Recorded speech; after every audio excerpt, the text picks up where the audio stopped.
Hey guys, I'm Fancy, and you're watching the Good Wives Network.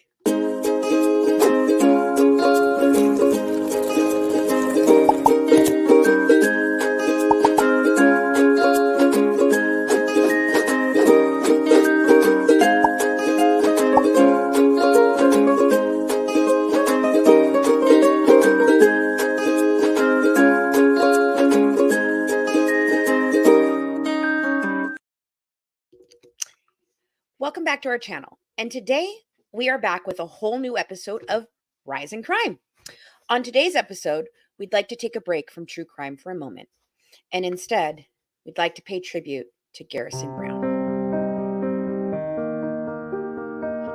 Garrison, son of sister wife stars Now and Kody Brown, passed away in his Flagstaff, Arizona home March 5th, 2024. His tragic passing has sparked conversation all across the country. Tragically, his younger brother Gabe, on his mother's urgings after a text that caused concern, found his brother deceased. The cause of death has been announced as a self-inflicted gunshot wound to the chest. Garrison was only 25 years old when he was sentenced.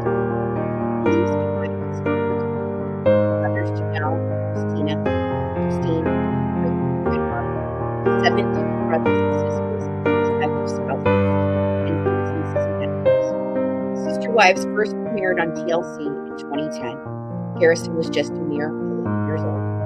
Over the years, we have watched Garrison grow from a young boy to a young man, and his triumphs and struggles. We would like to honor his memory today and open up a discussion on suicide.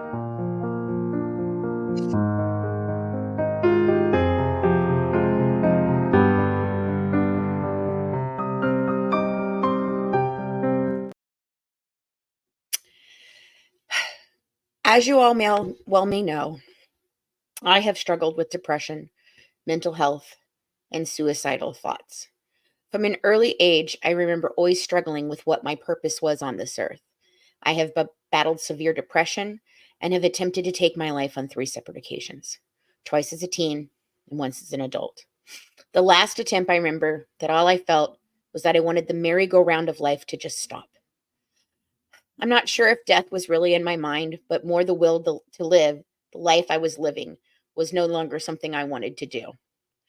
I've described it before as wanting the world to freeze, like a time stop in the movies. So thank you guys for joining me today. I've already put a little thing together, so I'm just going to kind of read through it. Then I'm going to go ahead and open it up for discussion and talk a little bit about what we think about this. There's a lot to unpack. Thank you very much. I really appreciate it. And I thank you guys for joining me today on this Monday morning. I'm super excited for what we have going on today. We will be back again today at 2:30. Me and Sarah will be here, or Sarah and I, sorry, grammar. Sarah and I will be here. Oh, bells.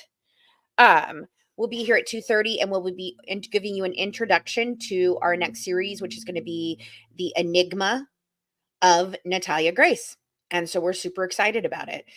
Season 3 of The Curious Case of Natalia Grace is about to premiere again. And hey, Macy. Hey, everybody. So I'm really excited about that. So yes, trigger warning, please. Yes. Okay. So during COVID, regular struggles with depression, mental health, domestic violence, homicide, and suicide all began to rise. In many situations, it forced abusees to spend countless hours a day trapped inside with their abusers. On our podcast, The Good Wives Guide to True Crime, Season 2, Episode 15, we spoke with victimologist Christina Schwartz about the increased risk that COVID posed for suicide. The Brown family, sadly, has fallen victim to the fallouts of COVID. For many years, we watched Kody Brown run from home to home in the Vegas cul-de-sac he and his 4 wives shared. Mid-2018, the family made the decision to purchase a huge plot of land in Flagstaff, Arizona, called Coyote Pass. There has been much speculation for this move, but no matter the cause, it was ultimately the undoing of the Brown family. The family was forced to live separately, all spread across town again, while they waited to break ground on their Coyote Pass property. To date, the lot still sits empty. The strain of living separately really became an issue when COVID hit. COVID struck fear in the minds and hearts of everyone. Kody, however, was terrified. And what he claims was an attempt to keep his family safe and together, we began to watch the seemingly close knit family fall apart. The family was unable to agree on the protocols and rules that should be observed by everyone. Kody took the precautions to an extreme, causing his 4 wives and children to begin to rebel and balk against the restrictions he set. We watched a seemingly loving father turn into a narcissistic asshole. COVID seemed to particularly highlight the cracks within the foundation of the Brown family. Kody chose to remain almost solely at his 4th wife, Robin's home, and the other wives and children began to feel neglected, and they didn't recognize the husband and the father they thought they knew. And ultimately, this is what led to Mary, Janelle, and Christine all separating from their husband. On the TLC episodes, we watched as Kody put demands on his wives and children that was quite disturbing. Kody, to me, acted like a spoiled child, throwing fits when he could not get total submission from his wives and adult children. Janelle's 2 sons, Gabe and Garrison, struggled the most out of all 18 kids, in my opinion. In an epic falling out with Kody, the boys felt abandoned. Kody felt the boys were exhibiting reckless behaviors because they continued to socialize in person with their girlfriends and friends. Kody took this as a direct slap in the face and banned the boys from participating in family functions. Eventually, he stated they could participate, but they needed to apologize to him and his wife, Robin, for blaming her for their father's obsessive rules. The boys refused. In several episodes, we saw this all heartbreakingly play out. Garrison enlisted in the Nevada Army National Guard on November 19th, 2015. He wanted to join the Army, but joined the Nevada National Guard as a compromise with his father, who wanted him to attend school first. His mother did not approve of his decision to enlist, saying he's 17 and he thinks he's invincible. In 2022, at the age of 23, Garrison purchased his own flat home in Flagstaff, where he was found dead.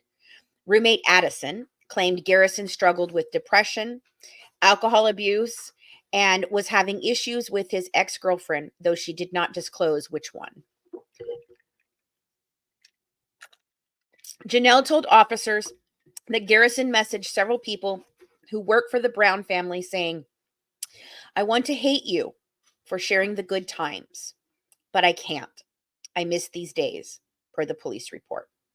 After a brief conversation between Janelle and her son, he stopped responding suddenly.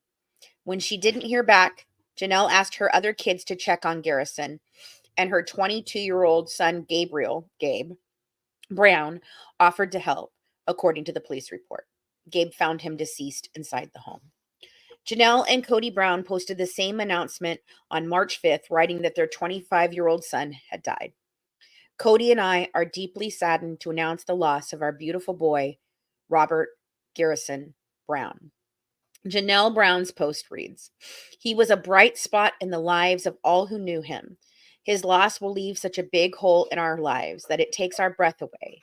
We ask that you please respect our privacy and join us in honoring his memory." Kody Brown shared the same announcement on his page and photos of their son in uniform.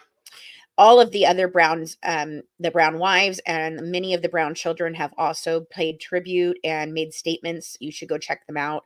I found most of it all over Instagram, but there's tons and tons of news stories and videos and everything like that. Janelle shared the last picture she had of her 6 children with Kody, Logan, Garrison, Gabriel, Madison, Hunter, and Savannah, along with the spouses of some of her children and her 3 grandchildren. Janelle posted the photo on Instagram March 8th, explaining in the caption that it was taken at the end of 2023 when the entire family had a chance to come together around the holidays. For the occasion, the family, sans Father Kody, all smiled as they posed in coordinating ensembles, each wearing a shade of green or burgundy to match the season. In the caption, Janelle reflected on the family moments in the wake of the death of her 3rd son. "I had all my children together last Christmas," she wrote. It was amazing, as it's hard with everyone's busy lives to coordinate time like this. I am extremely grateful now that we had pictures taken. In a statement to today.com, a spokesperson from Arizona's Flagstaff Police Department confirmed Garrison Brown's death. It is with great sadness that I confirm Mr. Robert Garrison Brown was located in his residence deceased. The release stated, going on to confirm that Garrison Brown's younger brother Gabe Brown was at the home when police responded. We are devastated to hear of the tragic loss of Garrison Brown, the network said in a statement to NBC News. We extend our deepest sympathies and heartfelt condolences to the Brown family at this difficult time. It is no doubt COVID took its toll on this family. Ultimately, it was what led to the alienation of several of the children. And at the time of his death, Garrison was not on good terms with Kody.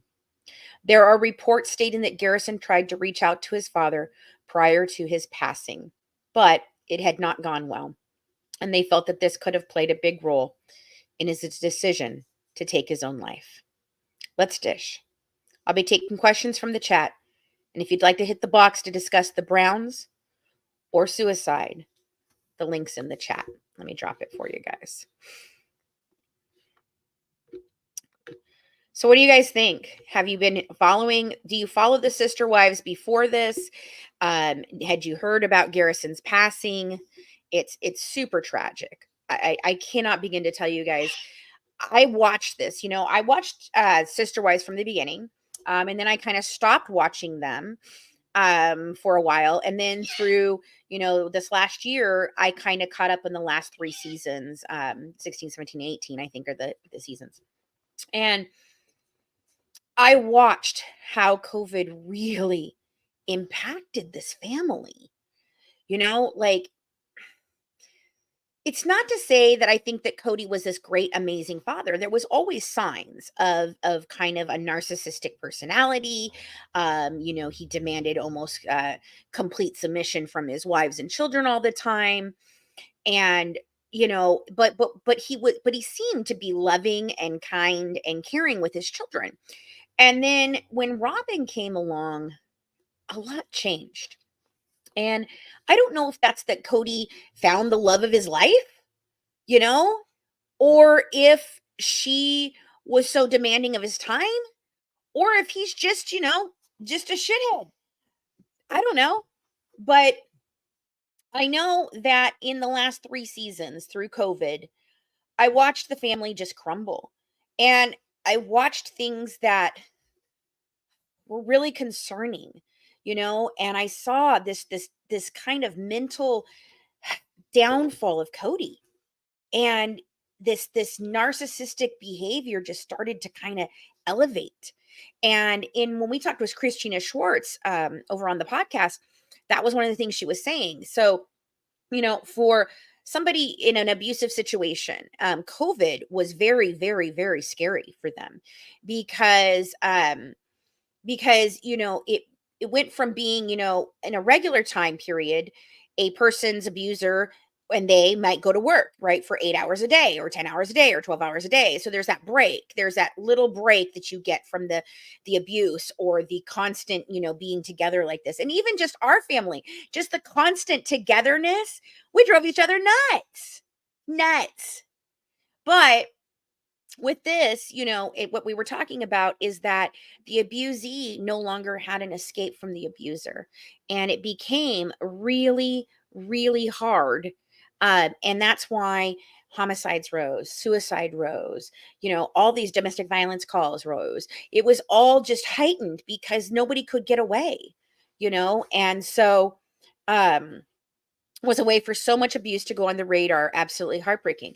And it totally was. That was exactly it. And I felt like I was watching it play out on the big screen, on my TV with Kody and his wives. And it was hard. And it made me have a lot of reflection on my own life, and it was watching the downfall and the kids and his wives reaching out to him constantly, and him just not disassociating, I don't know, maybe? Like, it just seemed like COVID just petrified him, and then, like, the nastiness inside of him just kinda came out. What do you guys think? Um, I wonder if he had just had if they had been in one house like he had wanted, if things would have been different. I wonder if he wasn't in a polygamous type of situation, what that would have looked like. But he made so many statements that were shocking. I mean, he basically said his adult children didn't need him, and I don't care how old your children are, you know, Um, I don't care how old your children are, your children will always need you. You're their parent. You don't just stop being their parent because they fucking turned 18 years old. That doesn't happen. That's not how this works. Red Queen, I agree. I think they already had a lot of problems. COVID just put a magnifying glass on it. I do. Christine talks about it a lot. She's the most vocal, and I like Christine. I like Christine and Janelle. I'm not real fond of Mary. There's something off with her. I don't know what it is. There's just something off with her, and I can't stand Sob and Robin. Like, I can't. I can't with her. I just think she is controlling. I think she's super manipulative. Um, I think that she is, whether Kody wants to admit it or not, I think that she manipulates him constantly, constantly. And he wants to say that those rules weren't imposed by Robin and all these things because that was the big break, because the boys were accusing Robin of being the one to set these crazy, rules because she was so worried for her children, and I see Robin, I feel like she cares about the other kids when it's convenient for her to care about everyone else. Um but she really only cares about her own children. Like I said, the move to Flagstaff, they tried to say that it was like God calling them there and they fell in love with it and the whole freaking thing. But I found out later that the alleged reason that they moved there was because her oldest son Dalton got accepted into the university there, and she couldn't bear to not be right there with him. So, and she just couldn't let him go. And I think that's the type of mom she is. I think she's very controlling and she wants to have them right next to her all the time. And I think that she's not going to ever relent on her kids, and her kids are going to have a really hard time. Yeah, Christine and Janelle are great. I hope they get a spinoff focused on them deprogramming and moving on. Yeah, exactly. Um, so what are your thoughts on polygamy and the polygamous marriage and having all these children? Do you think that it can be maintained? Because I don't care. I don't think that absolutely fan thinks she doesn't truly care about her kids but her own. I don't care what people choose to do with inside their homes as long as it's legal and safe, right? You're not hurting children, you're not hurting anyone. Great. I don't think the government has a right to tell him that he can't, have these women. He's not actually married to them. He is sealed through the church. He has every right to be in these type of relationships with these women, have children, and support those children. Now, according to them, they had to leave Lehigh because him publicly declaring his children put them at risk. Now, I have heard from sources that was not even true. It's publicity stunt for the TV show, and nothing was really happening. And that wasn't the truth. And I have that because my sister, my birth sister, who I just found last year, actually dated Mary Brown's brother, Andrew. I think it's Andrew. I think that's his name. It's an A name. It could be Anthony. And because my sister grew up in the Mormon faith, and so she knew Mary and Bonnie, Mary's mother, actually took care of my sister Renee when she had a surgery. So it's really so she had a lot of information about them, and she was saying to me, she goes, honey, that was not what was going on. That was all for the publicity of the show, like the Lehigh move from Lehigh to Vegas. And I do think, yes, Alicia, you said that the family started falling apart in Las Vegas, and I really think that is true. That's where Mary got catfished.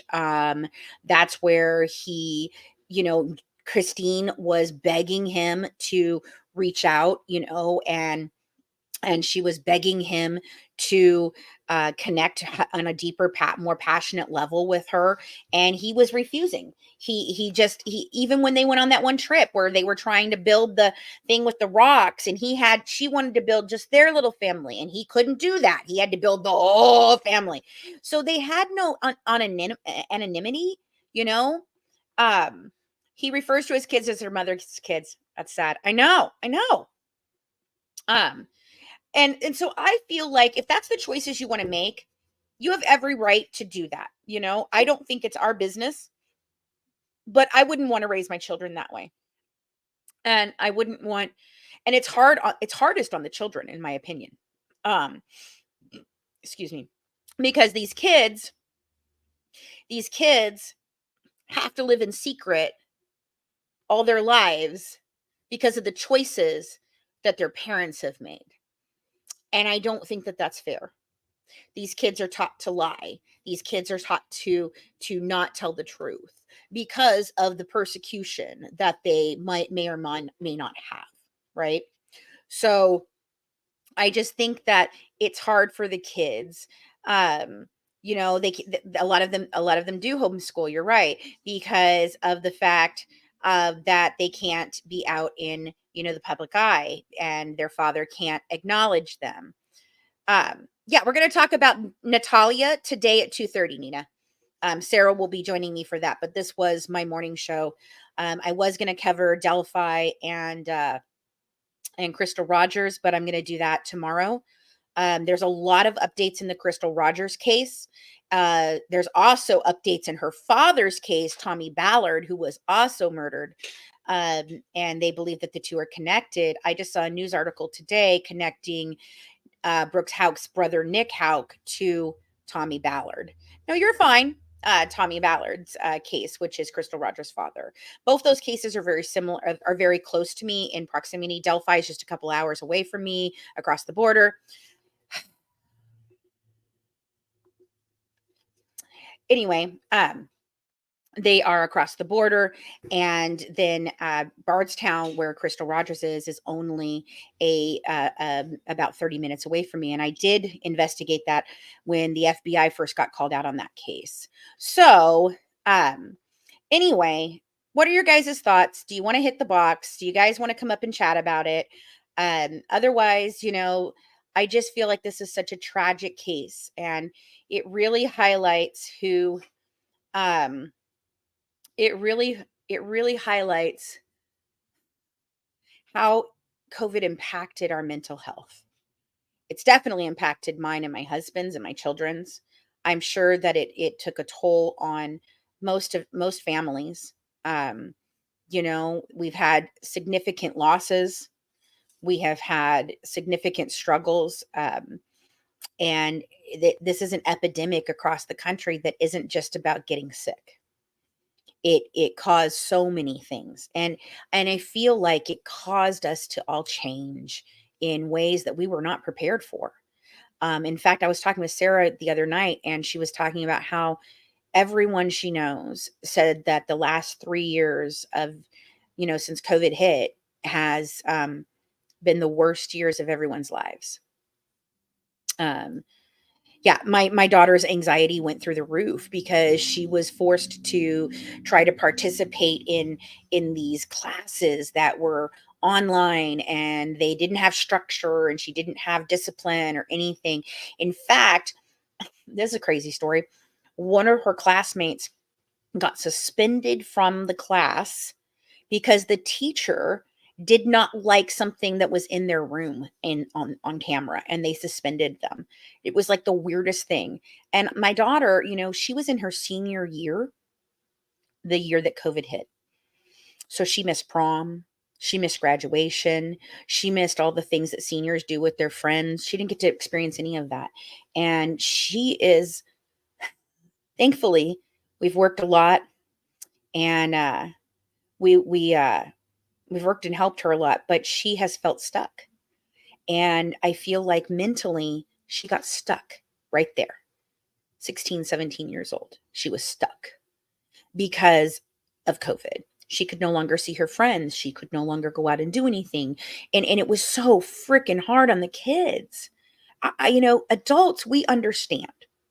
But even for teenagers and children, and this was part of the problem that Kody had with Gabe and Garrison, because they refused to stay home. They would not. They continued living their lives. And my family did that a lot. We did. Now, my husband and I both lost our jobs almost immediately.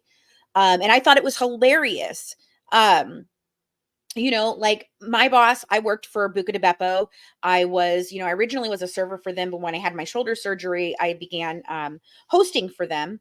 And because I'd worked there for on and off for 10 years. And yeah, it's the tough impact the kids had. It's hard. We can't blame them. No, we can't. I can't. We just have to try to support them in any way we can. So I lost my job. My boss came to me. He was so funny. He was like, "We're all going to be shut down in the next month." And I was like, "Oh, you're ridiculous. They've never shut us down. They're never going to shut us down. This is just stupid. You're being ridiculous, Mike. There's no way this is going to happen." 2 weeks later, guys, I lost my job. They closed down. And it was crazy. And then I thought, well, that's great. Okay. Just because I lost my job, we're going to be fine. Craig's job's going to be great. There's no way he's going to lose his job. He works for the third largest glass lab in the country in research and development. Like there's no way this is going to be shut down. 2 weeks later, guys, 2 weeks later, my husband came home from work and said they're closing the shop. And I don't know if they're going to reopen it after COVID. And we were devastated.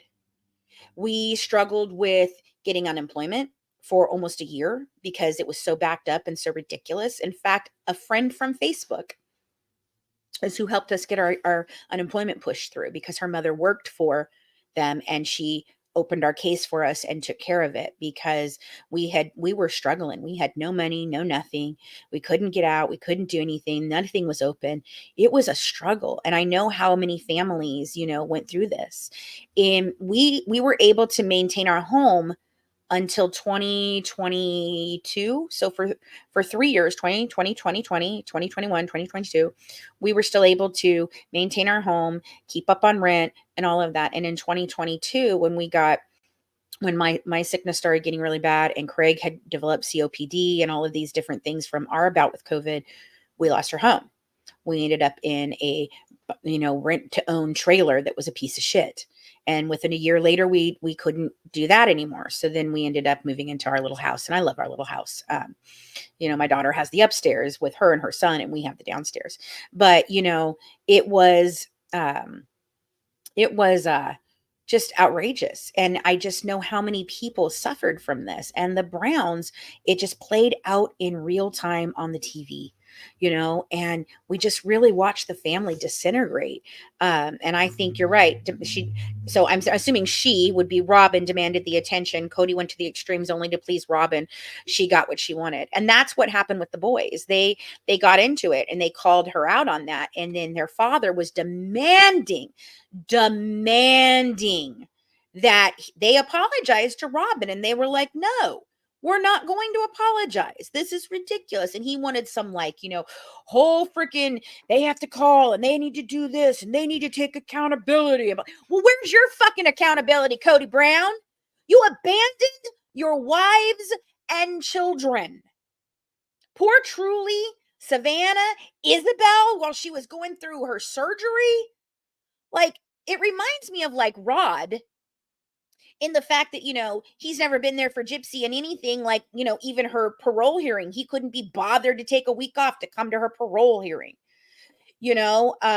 So I just couldn't believe how horrible he was. Christine is going through back surgery with Isabel and he's nowhere to be fucking found.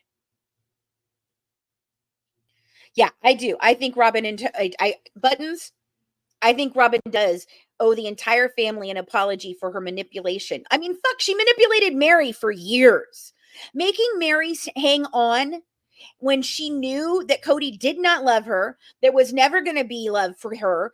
And what, just so you have a gal pal to hang out with and somebody to watch your fucking kids, Robin? Like, seriously? Like, seriously.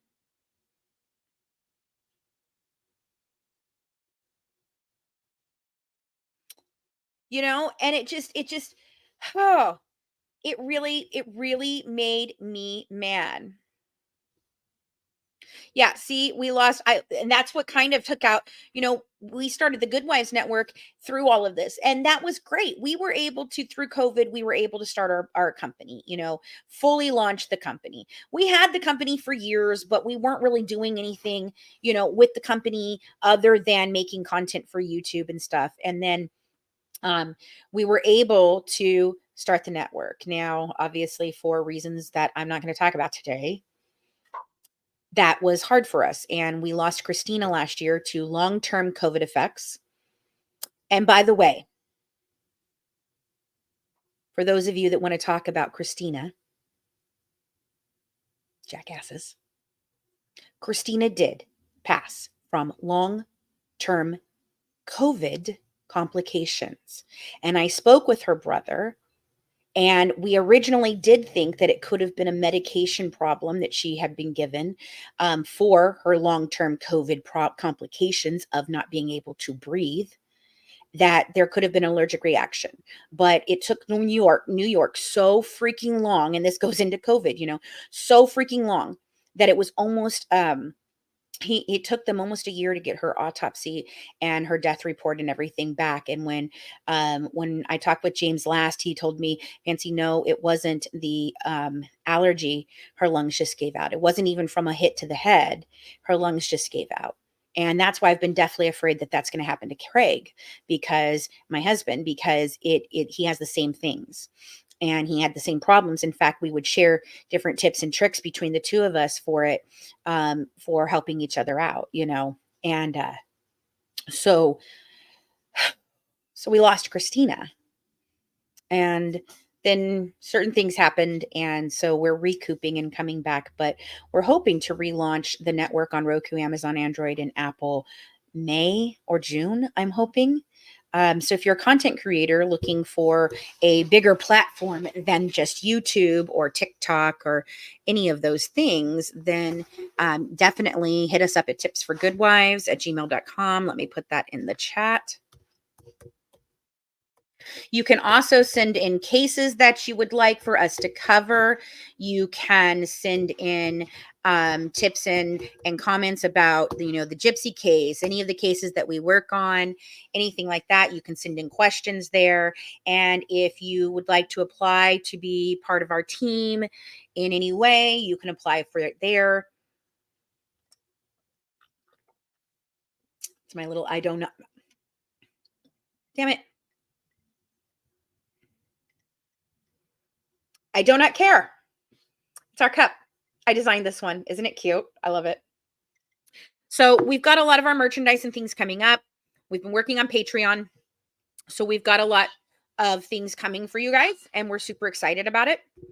And today we will be back at 2:30. Yes, thank you. I'm so glad you like the cup. And all of our merchandise is getting loaded this week. I'm hoping to get a bunch of it up there. Let me show you guys the bonfire. We have our shirts right now. These is just the shirts that I designed for anti-bullying. And they're on bonfire, but I want to show them to you real quick because they're super cute. I'm wearing my Let Them shirt, and this is my Let Them shirt. And this was kind of where I got the inspiration, but I wanted to put my own little twist on it. So here we go.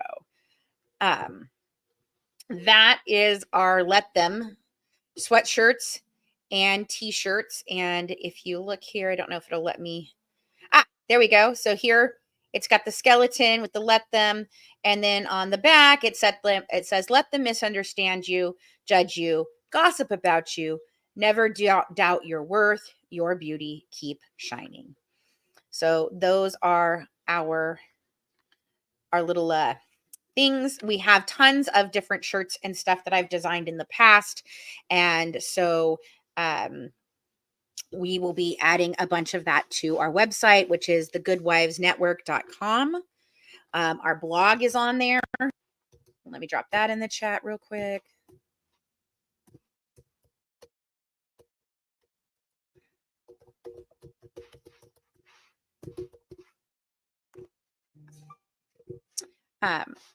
So we have that coming up, and we've got a lot of that stuff. We're also working on the Patreon right now. Thank you, Danae.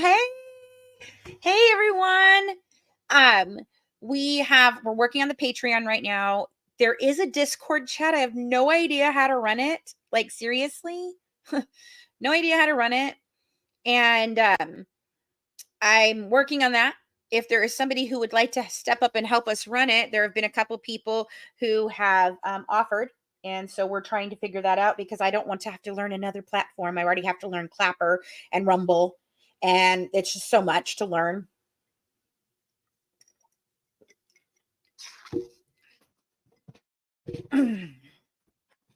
Yeah, it's okay, Buttons. I know. That's all right. They just don't like, you know what? They hate me because they ain't me. Okay? They hate me because they ain't me. Oh, Tracy. Hi, Minion. Great. We're gonna ban you. That's Tori's bestie and new friend. Yeah, go on, Tracy, with your bad self. I don't get it, guys. I just don't get it. Dude, I'm not talking about any of those people. I'm not freaking bashing them, and I haven't for weeks. Have I responded through text to some of the things that they have said? Yes. But have I gone after them? Have I said anything about them? Have I been on live every freaking damn day talking about them? Fuck no. You know why? Because I don't want to talk about their sorry, shitty asses. They some miserable ass bitches. And you know what? I don't like being around miserable ass bitches, because it makes me a miserable ass bitch. Hey, Belle, how are you? So let's see what time it is. What time is it? It's 12:07, guys. So it's only been about 30 minutes. Yeah, their daily lives are about me. I know. It's ridiculous. Their whole life is about me. I don't think they do anything else. So, they're just Blanchard stands and Blanchard bullies, as some like to call them. And that's fine. But we're not talking about that today. Crap. Damn it, I just spilled on my shirt. Okay, good. It didn't. Goodness. Anyway, all right, guys. Thoughts, comments, concerns, anything else you'd like to talk about? Is there any other cases I can touch on real quick? I have a lot of updates to bring to you on the Crystal Rogers. I have not really looked into Delphi too much right now. It was my obsession when it was first breaking. And I even went down and interviewed Libby's sister, I think it was Libby's sister. And the Madeline Soto case. I don't know enough about that one, but I can write it down. Let me write down that case. Oh, that one has it. Okay, I'll just write it over here. Madeline Soto. And I wanted to look into the Ruby Franks. I know that I'm really excited. We're going to come back with some family annihilator stuff. So we already did Christian Longo. If you don't know the Longo case, Christian Longo case, let me grab the book real quick. I swear I just saw it. Here it is. So this book,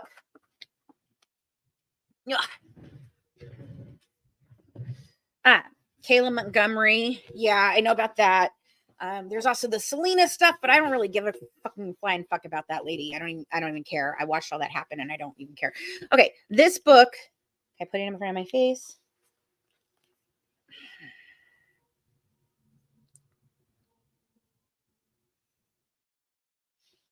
True story. There we go. Murder, memoir, mea culpa. It's written by Michael Finkel. Okay. And Michael Finkel was a New York Times journalist who ended up in his own scandal. And when Christian Longo took the lives of his children and his wife, so he's a family annihilator, he fled to Mexico and he began pretending that he was Michael Finkel. So when he gets picked up, Michael Finkel gets a call.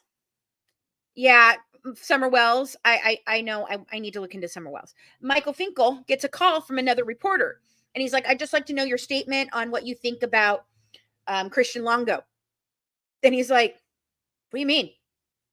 And he said, "Well, he was arrested for taking the lives of his children and his wife, and he has been running around Mexico pretending that he is you. And Michael was like, what? And so then Michael ended up getting involved, and he and Christian Longo actually formed a relationship and a friendship, and they still talk to this day. And I've actually spoken with Mike. He's a pretty nice guy. Good dude. I like him. He's a little weird, but nice. And so Christian Longo happened in, when did it happen? I have to remember, because it's important to know when it happened, because there's going to be something that we're going to do. So hold on. Let me see. 2001. Okay. 2001. And it was 4 murders, his wife and 3 children.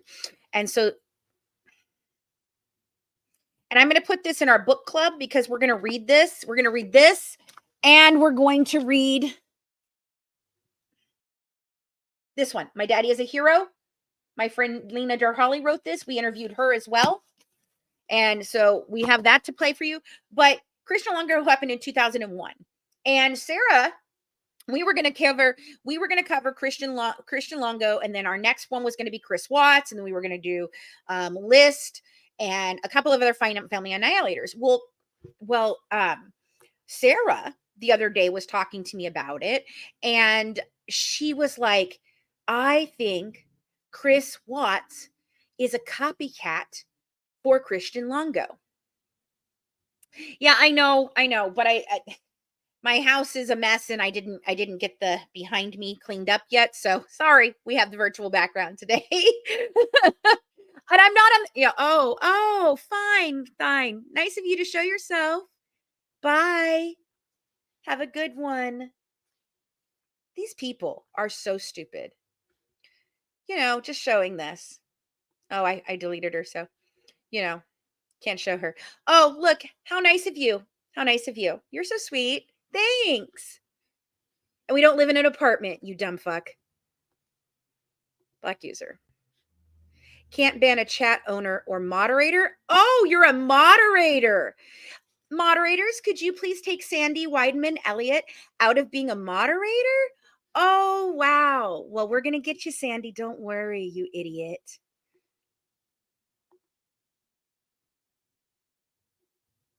Dumbass. I didn't even know I had moderators on there, but we'll make sure we get rid of you. Thank you. So stupid. So she thinks that there is a chance that Christian Longo or Chris Watts had heard about what Christian Longo had done, and they I got her. No, Kim, it wasn't on YouTube. It was on Facebook. She thinks that he might have kind of followed what Christian Longo had done. And I had never thought of that before, ever. Like ever. And I was like, oh my God, that makes so much sense to me, because if you know anything about Christian Longo, he did the same thing. He went with the story that his wife had hurt the children, and then he killed his wife, and he only did one, but then she did the others, and it was like crazy.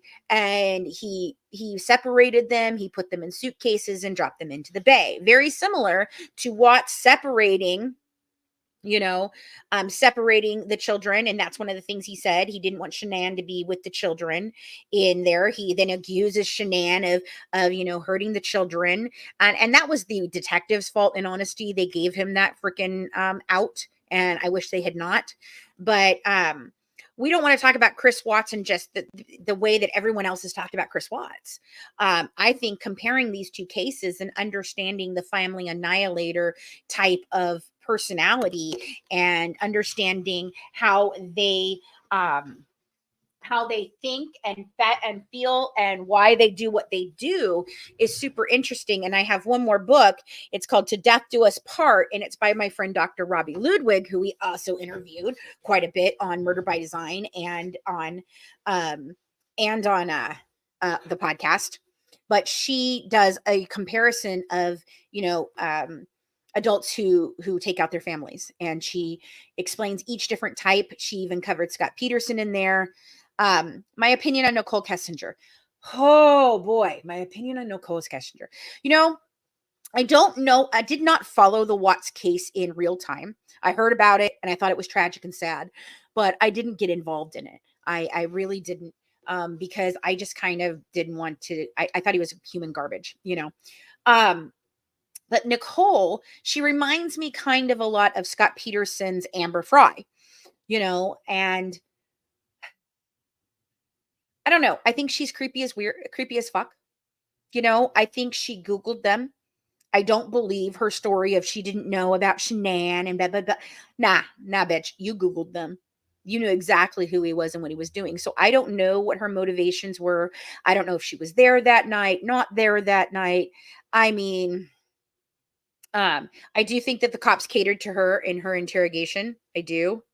I do, you know. Um, and you think she's involved, but I don't know if it's in the just the planning or if she helped. No way she didn't know, Belle. You don't think so? You don't think she no way she didn't know about the family. Yeah, exactly. Exactly. That bitch lies. The bitch lies, you know. And it makes me sick that he has his girls pictures up on the wall and he talks about talking to them now and he's this reformed Christian. Fuck you, dude. You took the lives of your children. You don't get salvation in my book. You killed your children. Our sole purpose as adults, especially if you're Christian, is to continue to procreate and continue the human race and to, you know, worship God and all of that. Fine, whatever. Okay. Um, but it is our sole purpose as parents to protect, nurture, guide, and love our children. And he he Watts was a narcissist. There's lots and lots and lots and lots and lots and lots of red flags. Just like there were red flags with Scott Peterson, just like there were red flags with Christian Longo. OJ, yeah. Um, and you cannot tell me that some girl came into his life for a couple of months, weeks, whatever. I can't remember how long she was in there. He fell so madly in love with her that he just decided to take his entire family's lives. No, that is not what happened. There is way more to that. There is way more psyche to that. And we're going to get into that when we compare these two cases and talk about Watts and Longo. And we are going to we're going to cover some of the other family annihilators as well. So we're going to do a series on that. And then we also will be coming back with Lipstick, Lashes, and Lies. Morgan, our lovely little Morgan, is going to be coming back with that. And for a little while, I'll be joining her until we can find her another co-host. Because I'm not a makeup person, as you can tell, but she loves makeup, and I think it's really cute, the whole thing. And we do have a line of makeup coming. And by the way, for those of you that want to know, you know, I can't just develop a makeup line. Did you ever hear of white labeling? White label products exist, folks. And if you're not a business owner, then obviously you don't know that. But I don't have to go through years of research to have a fucking cosmetic line. Anyway, the Nicole chick changed her name. I know. And I think that's because people were just so freaking hounding her, you know? So we've got Lipstick, Lashes, and Lies coming back. That's Love Gone Wrong. So those are all stories of love gone wrong. We're going to have Rise in Crime, which I'm going to cover, you know, just the regular crime things that pop up in the news daily, you know. We've got Murder by Design that we're going to be doing the Natalia Grace story for at least this first month. So that's the crime of the month, is the Natalia Grace story. And Sarah has personal relationships and personal information because she was on that case, and she's actually talked to Natalia. She's been involved with the Mann family, all of that. So we're going to cover all that. And then, I mean, we've got so many things we want to do. And then on top of that, you know, we're going to try and put some of our other content out that is not true crime related. She should be hounded. Yeah, I know. But We can't prove that she did anything at this point. So, whatever. But right now, we've taken a break from Gypsy.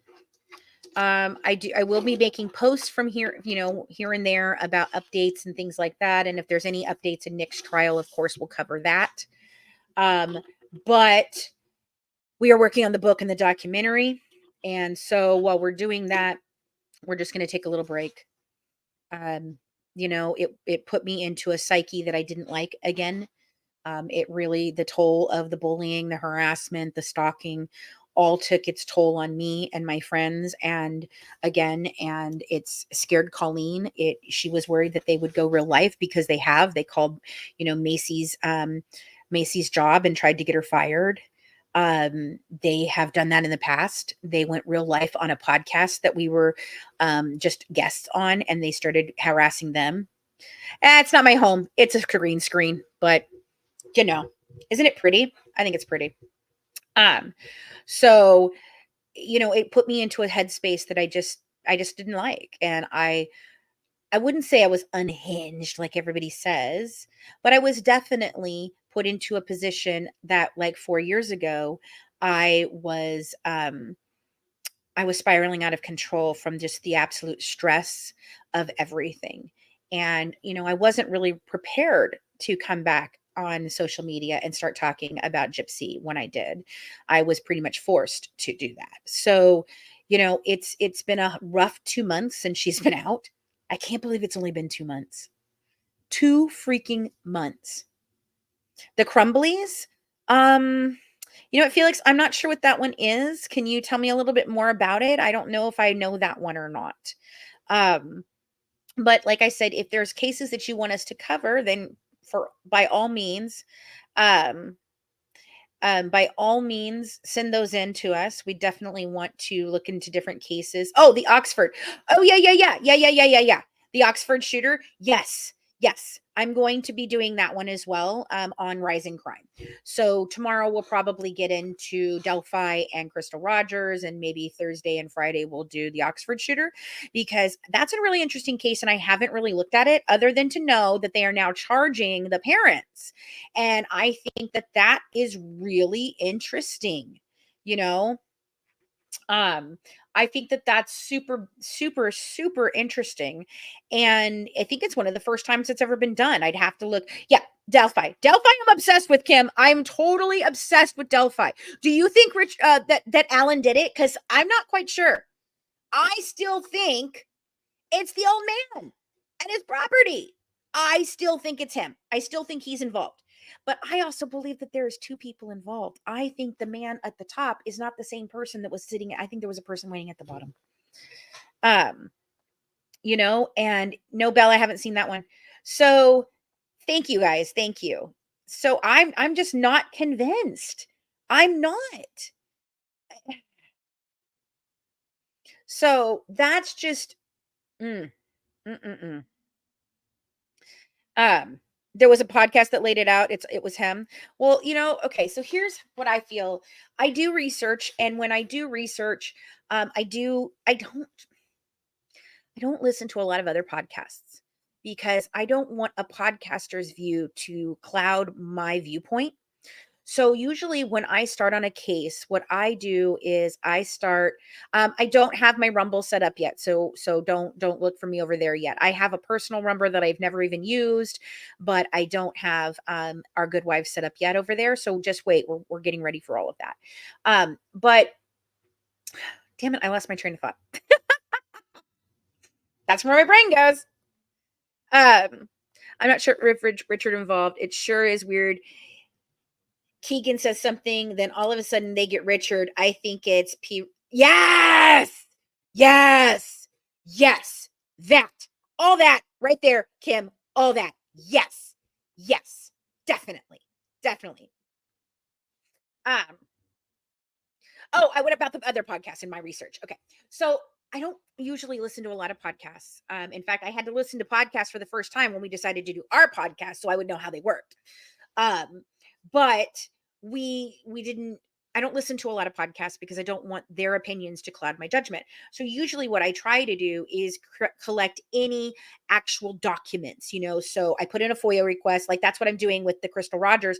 I'm on the media email chain. So every time a new piece of paper comes out in that, I get it. So that's what I ended up doing with other cases as well. So with the Delphi case, I'm going to do the same thing, but I don't know how much I can get while the trial's going on, and all those different things. And I do think it's a good old boy network. Both these cases, both the two cases that I'm going to cover this week definitely cover this week is Delphi and Crystal Rogers. Both of them are good old boy network. Both of them have shoddy investigations. Both of them should have had answers long ago. And it just bye, Alicia. Have a good day. Okay, I'll talk to you later, sweetheart. Oh, you know what? I didn't know if I can make you. No, I can't. Okay, I don't know how to make you a mod over here. But because she wanted to help out. But anyway, so when I'm researching, oh, no, what just happened? Please don't. Please. There we go. Sorry, I swiped. So I try to collect the documents, the evidence, the facts, and then I'll start reading news reports and go into, and looking at other podcasts and things like that, because that's when once I have the documents in front of me, then I don't have to, then I can sort through what's opinion and what's actually fact. I like to touch the documents. And then we always put the documents into our Patreon for our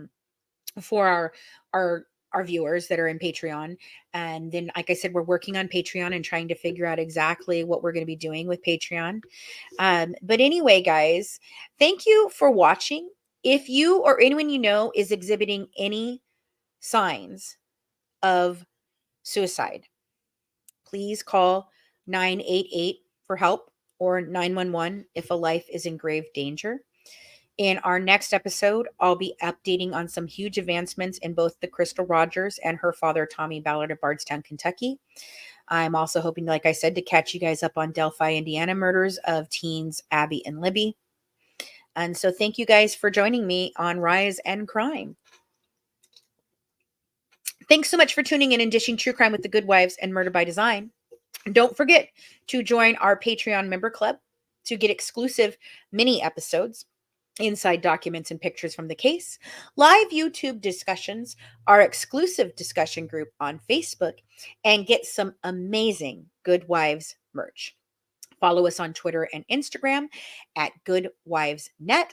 And for more inside information, check out our podcast, The Good Wives Guide to True Crime, on any of your favorite podcast players. Have a good one from The Good Wives, serving up true crime, one dish at a time. Bye, guys. See you back at 2:30. Mwah, mwah, mwah, mwah.